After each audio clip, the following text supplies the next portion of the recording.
Alrighty, welcome everybody back to the channel. If you don't know who I am by now, my name is David. I also go by Miller Football, and today we're going to be continuing my series where I'm talking about all 32 teams and what they've done during free agency, the first week, stage, wave, whatever you want to call it. The most important part of free agency is over, so I'm going through division by division, grading each team based upon their additions, their losses, and their retentions.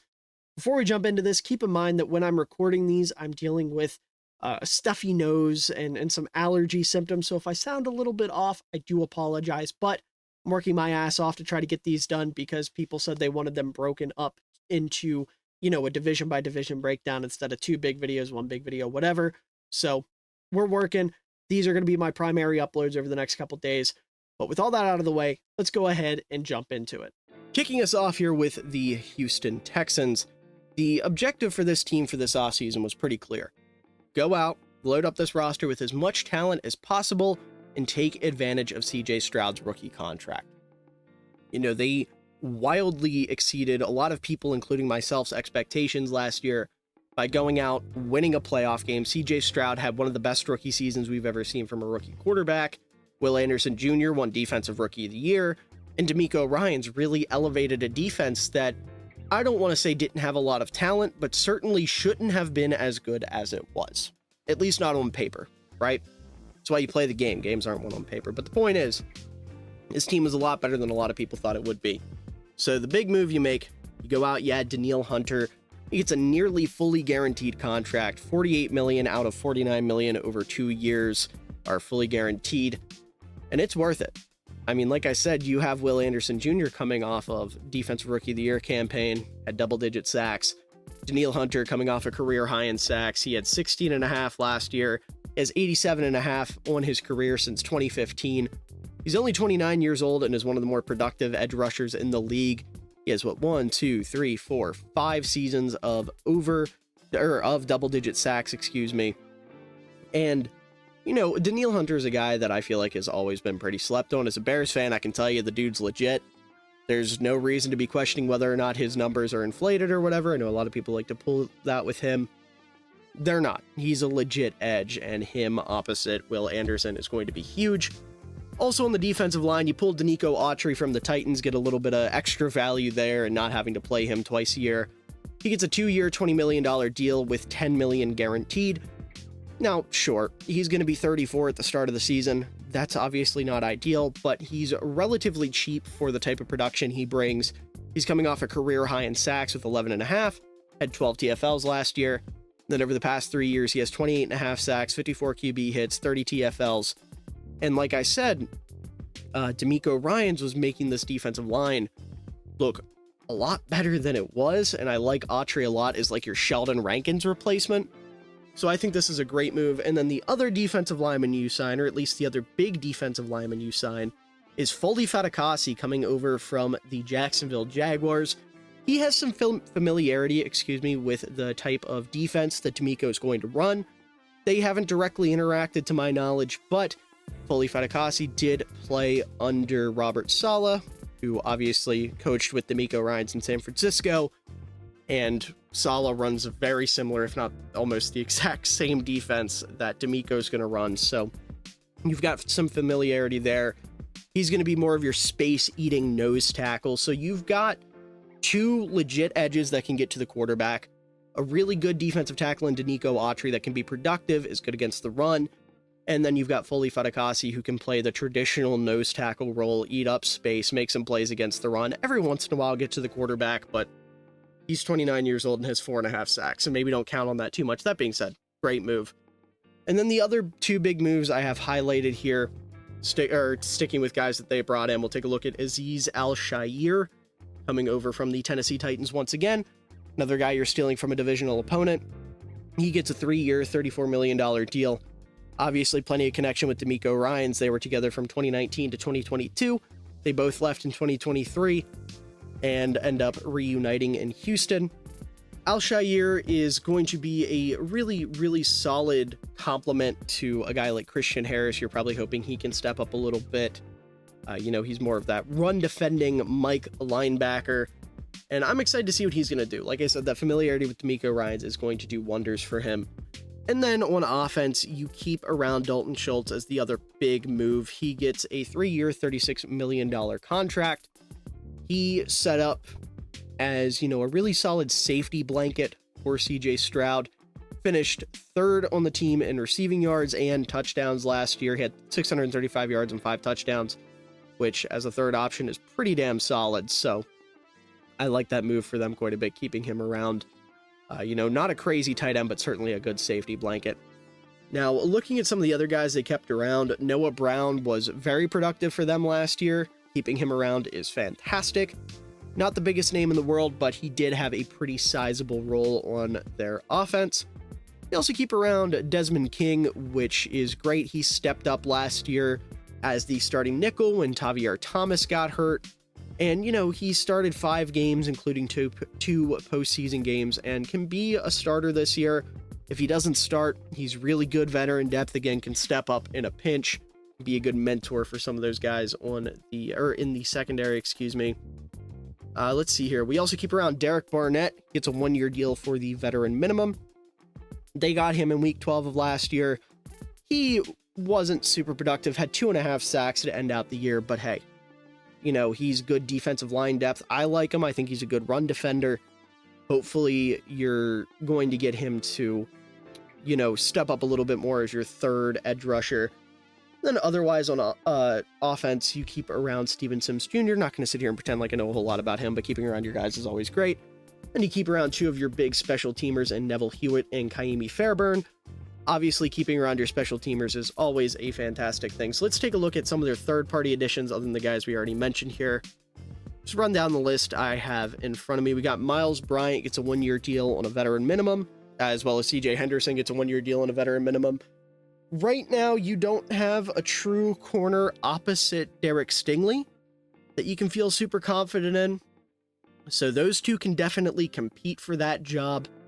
A former first-round pick, and then Bryant, who's been semi-productive for the Patriots over the last couple years. Not fantastic, but he's good depth, if nothing else. And they also add in a couple other corners. Goodness, they added a lot of corners. You get Jeff Okudah on a 1-year, $4.75 million deal. He hasn't quite hit what he's supposed to be yet, but he's definitely he's athletic, and you're hoping that he can kind of stop some of those explosives you were letting up throughout the season. I'm curious to see what his role is going to be with Houston, or more specifically, what type of position he's going to carve himself out in Houston, because like I said, he was a high pick, but the 3rd pick in the 2020 draft, hasn't caught on, dealt with some injuries. If anyone's going to bring the best out of him, it's going to be D'Amico. They also added Michael Ford and Lonnie Johnson. Lonnie Johnson gets a 2-year deal. He was more of a special teamer, but I suppose the potential's there. And then Michael Ford, I think, is more of the same. I'm not going to act like I'm a Michael Ford expert. Special teams, you bring in Tommy Townsend on a 2-year, $6 million deal. One of the better punters in the league, so that's a fantastic move. And then Mario Edwards Jr., he gets a 1-year deal for the veteran minimum. He's more depth, kind of the same thing with Tim Settle and Delshon Phillips. So so you make your big moves, right? You make your big 5, you keep around some solid talent, and then you add a lot of depth. This was a pretty exciting off season for Houston. There were a lot of names. Definitely got to fill out that roster. And taking a look at some of the losses, Devin Singletary, I think you'll be all right. He was productive for you, but it's 2024. Devin Singletary realistically is just a guy. He's a Jag.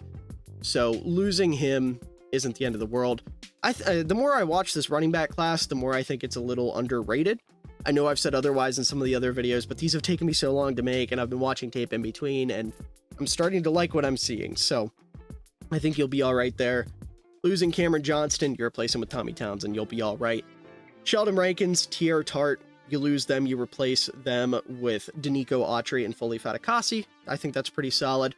Jonathan Grenard, you replace with Daniil Hunter, and then Blake Cashman, Denzel Perryman, you kind of replace them with Azeez Al-Shaair, and you hope some of the other linebackers, some of the younger guys you have on the roster can kind of step up. So as a whole, I love what Houston did. I think they're doing a fantastic job really maximizing that rookie contract for CJ Stroud. So I'm going to give this an A. So, before I got a chance to edit and upload this, the Houston Texans decided to go out and trade for Stephon Diggs, which is not something where I can just do what I'd normally do and pop up a tweet saying that they made the move and then put in text like, this is a good move. Because this isn't just a good move, this is a great move. You go out and you get a legit number 1 receiver, top 10 in the league as position, for a future 2, and you get 2 draft picks back. I understand why Buffalo had to make the move. Diggs is apparently a locker room cancer, and, you know, they're really trying to reset because they simply don't have a lot of money right now and a lot of assets, but I think this is a fantastic move for Houston. Like, you gotta hope that Stephon Diggs' issue in terms of being a locker room cancer is just the whole winning thing. Like, you know, the Bills weren't getting very far in the playoffs because they kept hitting that Mahomes wall, which, no offense to Houston fans, but I don't know if they'll be the team to break that streak of hitting the Mahomes wall. They absolutely could be. You know, this is a team that could absolutely beat the Chiefs, but I'm not going to guarantee that, you know, because Mahomes has got that Brady to him where you can't guarantee anyone's going to beat him. But that being said, like, this move's awesome. You get Stroud a legit number 1. That moves Nico Collins, who is capable of being a number 1, to a number 2, where he's going to be one of the best in the league at being a number 2 receiver. And you get Tank Dell now as your 3. Those 3 complement each other very, very well. You know, I talk about wanting to build a receiver core like a basketball team. You know, the Shanahans echo that statement, or really came up with that statement, and I echo it. And I think the Texans did a fantastic job of that. So, I know I just said I gave them an A. Adding Diggs is an A+. As long as he doesn't screw up the culture they're building there and isn't some crazy locker room cancer that makes everybody worse, I don't see how this could be viewed as anything other than a massive positive. You know, I think they're putting themselves in a great position. I think DeMeco Ryans has a bunch of really nice toys to play with going into next year to really boost his defense. And like I said, we saw their defense look really good, and they weren't nearly as talented as they are now. So that defensive line is scary. I don't think the Bears play the Texans this year. I could be wrong, but I hope we don't, because I would hate to be a rookie quarterback going up against that defensive line, or any quarterback for that matter, because Hunter, Autry, Fatukasi, and Will Anderson are going to give QBs nightmares going forward. Moving over to the Indianapolis Colts, their situation is not that dissimilar from what the Texans have going on. You know, you've got a young, promising quarterback going into year 2 of his contract, and you're trying to spend as much money as possible now to make sure you can take advantage of that rookie contract. Now, sure, Anthony Richardson is not quite CJ Stroud as of right now. You know, he got hurt early in the year, so he didn't have the chance to put on a big show like CJ Stroud that did throughout the season. But that being said, I'm a big Anthony Richardson fan. I think building around him is the right move. Do whatever you can to get talent around him as quickly as possible. And the Colts are obviously a big fan of Anthony Richardson, so I like that they're going all in on him, right? And to show that, the biggest move they made to go all in on him is keeping around Michael Pittman on a 3-year, $70 million extension. He's a true number 1. I know there's a lot of conversations about whether or not he is. I believe he is. I pretty firmly believe he is. He just hasn't had consistent quarterback play. You know, he's been at or around 1,000 yards each of the last 3 seasons. Last year was his highest career receiving yard total. And he is the perfect X, the perfect alpha in this room with Alec Pierce and Josh Downs. You know, I really like the room they're building. That 3-year, $70 million extension is great for both sides. You know, Pittman, he gets a little bit of flexibility. His contract will be up before he hits his 30s. So if things don't go right in Indy, he can hit the open market before he hits 30 and maybe even get a bigger payday. And he also gets paid in line with guys like DK Metcalf, AJ Brown, Deebo Samuel, the other guys from his draft class who, you know, went in the 2nd round like he did. I'm not sure why I paused there, but the point is, it's a good deal for both sides. I think it's a good deal for the Colts too. You keep around the number 1 target for your young quarterback. And the other moves that the Colts made here, you'll notice a pattern. Unlike the Houston Texans, who went out and added a bunch of third-party talent, the Colts really prioritized keeping their guys around, and I love that they did that. One of the bigger names they kept around was Zaire Franklin, who has really been asked to step up over the past couple years with over the past year rather, with Bobby Okereke leaving in free agency to go to the New York Giants last year, and Shaq Leonard just unfortunately not being Shaq Leonard anymore and getting cut and bouncing around the league now. He's really stepped up. He was a guy who was a special teamer, and now he gets a 3-year, $31.26 million extension. He has been fantastic for them as of late. I love seeing him get his contract. I love seeing him get the recognition and the payday he deserves, right? Him and EJ Speed have emerged as one of the more underrated linebacker tandems in the league. And I think those two can be a damn good linebacker tandem going forward. I know Speed's getting up there in age a little bit, but I'm a big EJ Speed fan. You know, he's been very durable throughout his, talking about Franklin again, he's been very durable throughout his career, hasn't had a lot of issues with injuries, knock on wood. He's a pretty physical player, so I love keeping him around for the Colts. I think getting him for right around $10 million a year is great value.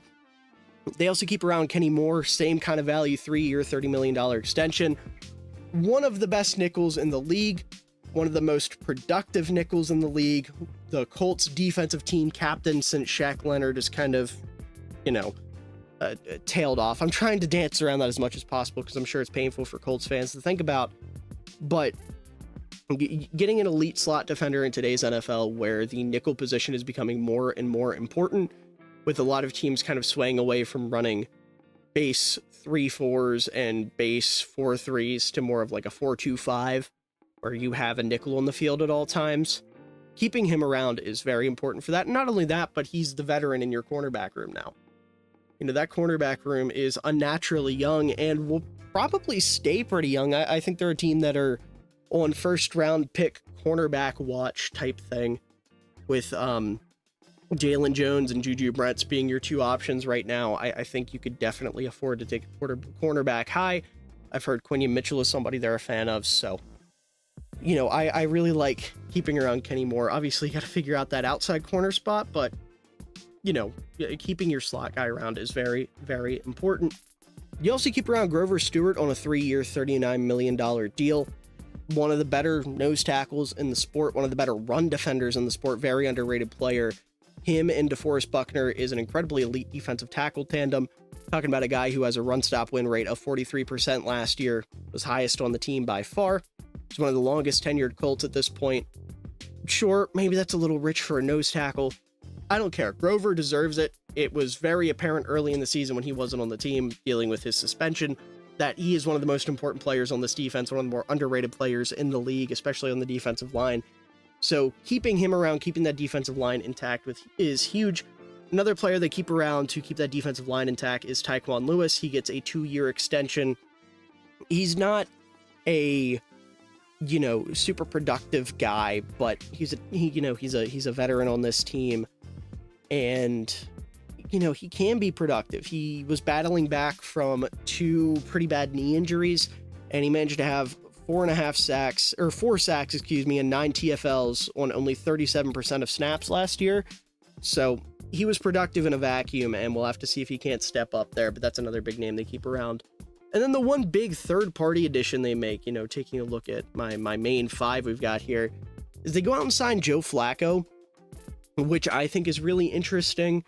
On one hand, I guess Flacco's a really good mentor for Anthony Richardson in terms of his passing ability, but bringing in a backup quarterback that would require you to completely change your offense if Anthony Richardson, God forbid, knock on wood, were to go down, is a little rough. I don't love that type of, dynamic, that type of plan.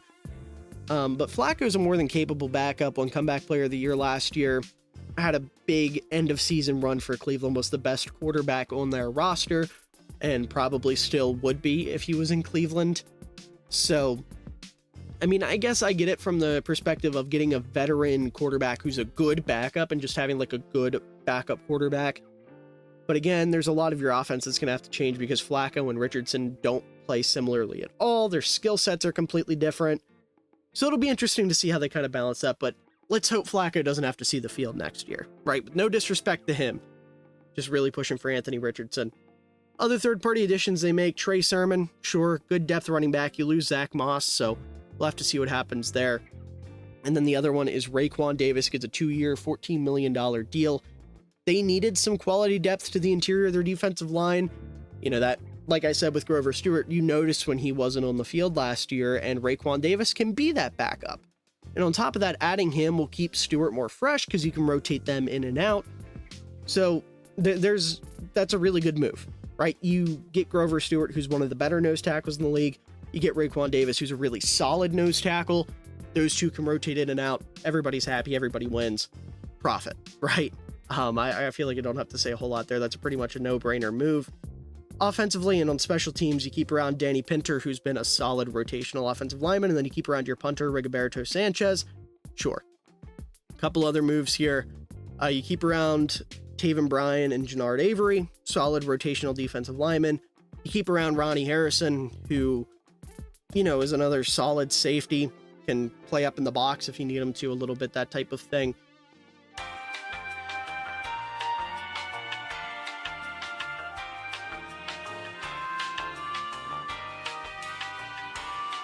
So I really like their additions and more specifically their retentions. I think they did a really good job in that department.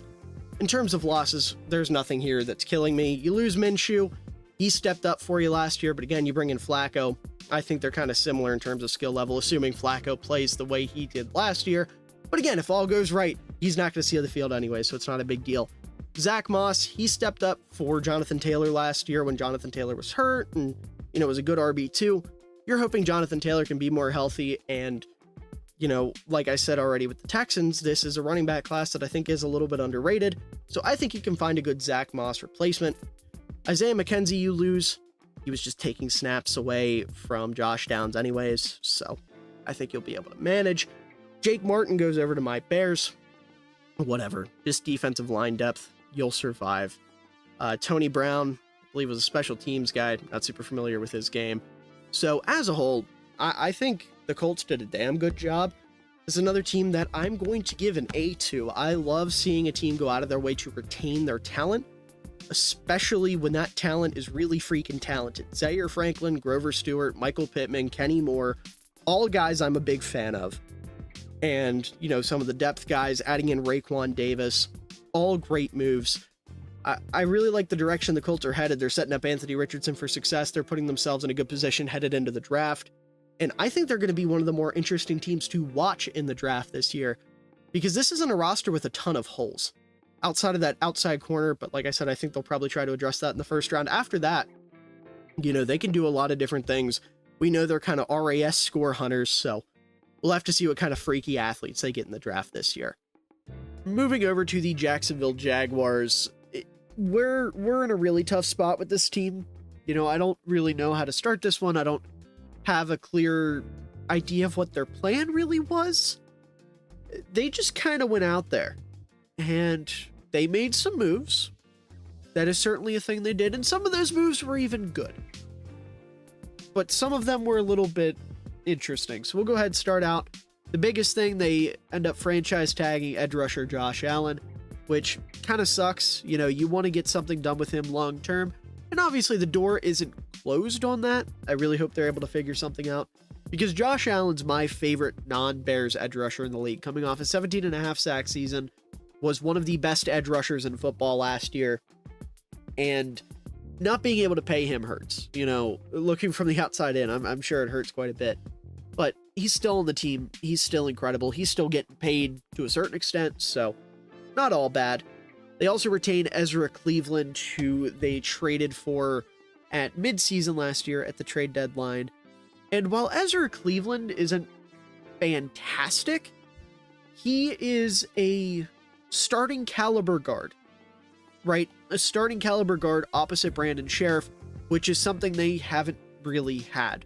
4 players started at left guard for them in 2023, and Cleveland was definitely the best one. Granted, he only started 5 games for them last year, but he was still pretty good. He's a good fit for their zone scheme they're working with, and making sure Trevor Lawrence is protected and stays upright is great.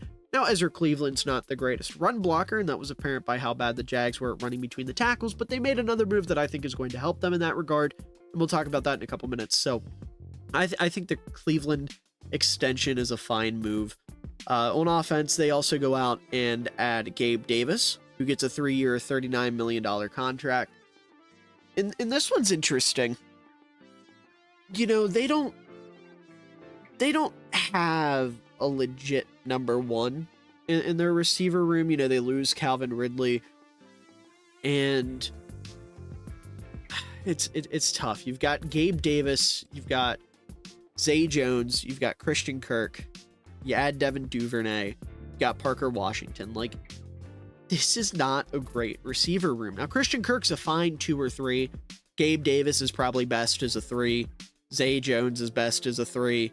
Parker Washington's a gadget guy. Devin Duvernay's a gadget. Well, I like Parker Washington as a true slot.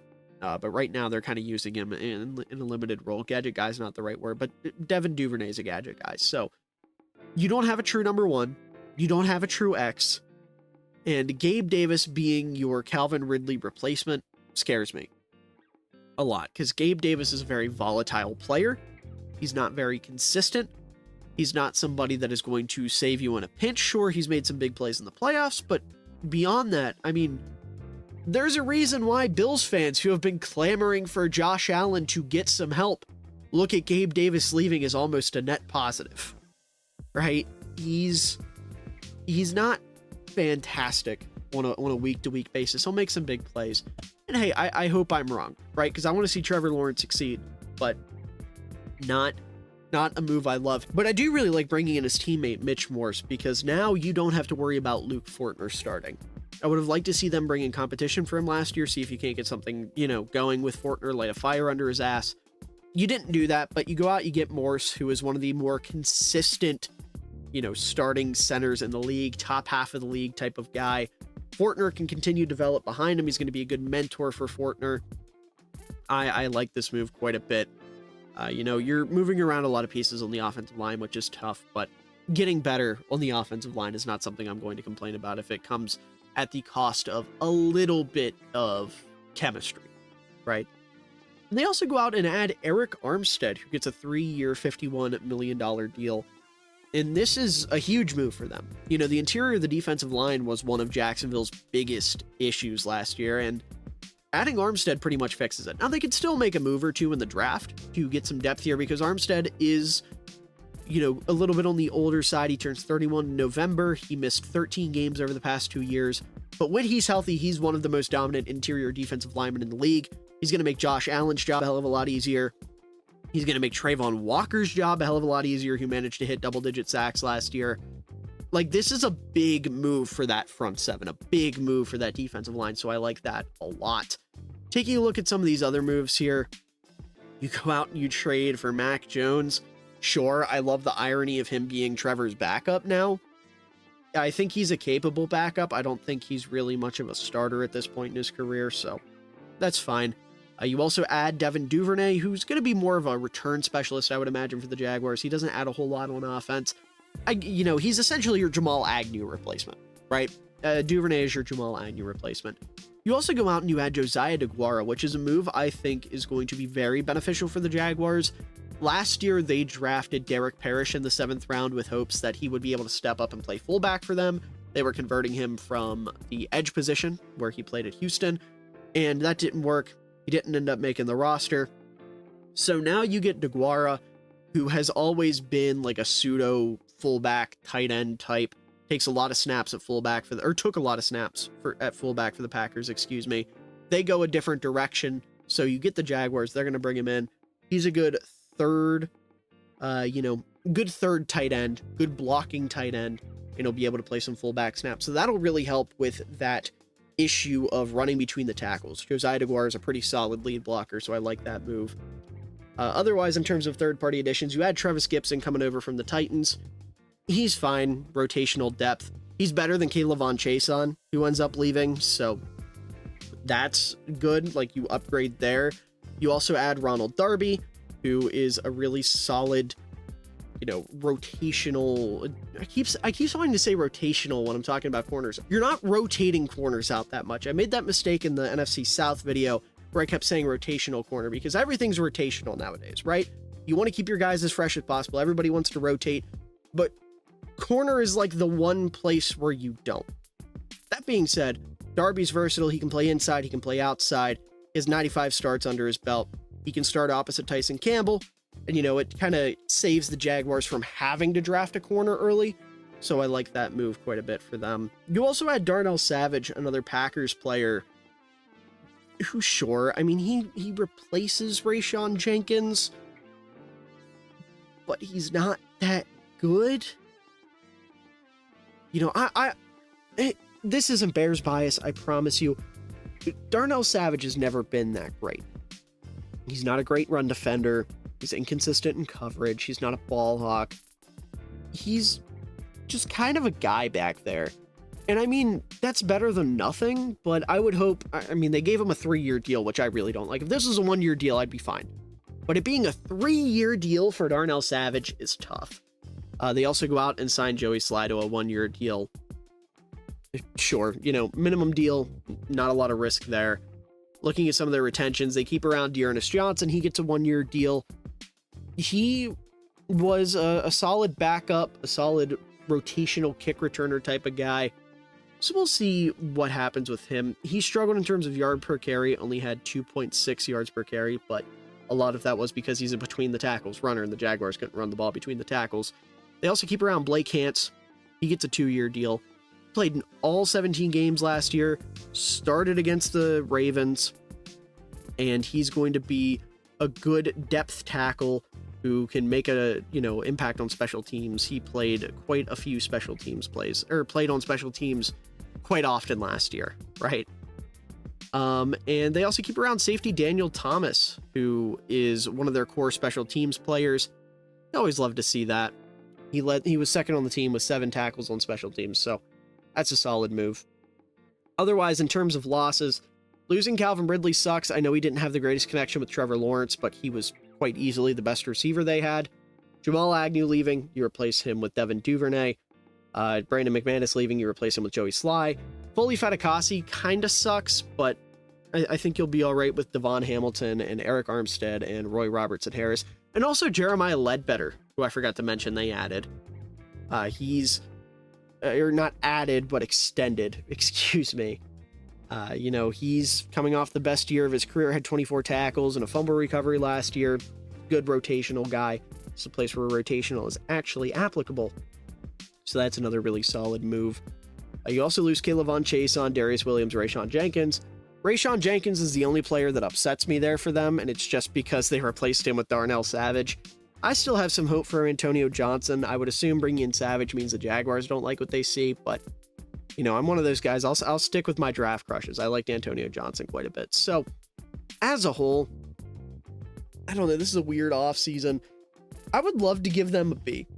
I would love to just say this is a B, this is fine, but because they couldn't get a long-term extension done with Josh Allen, because Darnell Savage is not good, and I'm really worried about the receiver room for them, I'm going to give them a C+. If they'd extended Josh Allen, it actually gotten a deal done with Josh Allen, this would be a decent bit higher. If they had kept Calvin Ridley instead of bringing in Gabe Davis, if Darnell Savage got a 1-year deal, those are the 3 big things for me, right? I like Armstead, I like Morse, I like keeping around Cleveland, I like adding Josiah DeGuara a lot, Ronald Darby, Travis Gibson, both solid signings. They made some good moves, but the problem is the big moves just aren't what I want them to be, right? Josh Allen not getting, I have already said it, but Josh Allen not getting extended. Gabe Davis and Darnell Savage are really holding back this grade for me with the Jaguars. And finally, closing out with the Tennessee Titans, much like their counterparts in Houston and in Indianapolis, they also have a young quarterback they're trying to go all in on going into his 2nd season in Will Levis. And I'm going to tell you straight up, I liked Will Levis a lot more than a lot of people seem to coming out of the draft, and I'm not writing him off as a bust by any means. But going in on him after what he showed last year is incredibly risky. Now, I know this isn't a team that's going to be like a world beater this year if Levis is bad, but I am a little bit concerned that they are pulling themselves out of range to be able to, what was I'm looking for here? Fall back into a quarterback if they need one, right? That being said, they've made some good moves. You go out, you get L'Jarius Sneed. He gets a 4-year, $76 million contract after you trade basically a box of scraps for him. You won't hear any complaints on my end there, right? That's a great move. L'Jarius Sneed is one of the better cornerbacks in the league. He's still relatively young. Relatively young. He's still in his prime. We'll put it that way. He's, I believe, 27. So that's a really good move. You bring over Chidobe Awuzie, who's going to have familiarity with your new head coach, Brian Callahan. He gets a 3-year deal worth $25.5 million, $17.5 million guaranteed. That's another really good move. He's a veteran cornerback. He's going to start at either nickel or on the outside. He's got some versatility there. He's a good mentor for some of the young guys. And, you know, with Sean Murphy Bunting, and Christian Fulton both leaving, those are two really good replacements for those two players, right? Those are two substantial upgrades. And then also on defense here, you add in Sebastian Joseph Day, who hasn't quite been himself, but I still think has some gas in the tank as a solid nose tackle. You add Kenneth Murray Jr., who, you know, is capable of being a downhill linebacker, you know, good at defending the run sometimes. And you retain Jack Gibbons, who I'm not going to pretend to know a whole lot about. I'm sure he's solid. I'm sure he'll play a role to some degree, right? But then we get on offense and things get iffy. You bring in Calvin Ridley, which I get, right? You desperately needed help at wide receiver. You had DeAndre Hopkins, Treylon Burks, Kyle Phillips, Nick Westbrook-Akine. Like, you needed another receiver in that room. But in a year where we are the deepest at wide receiver we've maybe ever been, to give Calvin Ridley a 4-year, $92 million contract with $50 million guaranteed is tough. Now, I'm not saying this is the end of the world. This is some terrible move, but it's tough. That's a lot for a guy of Ridley's caliber.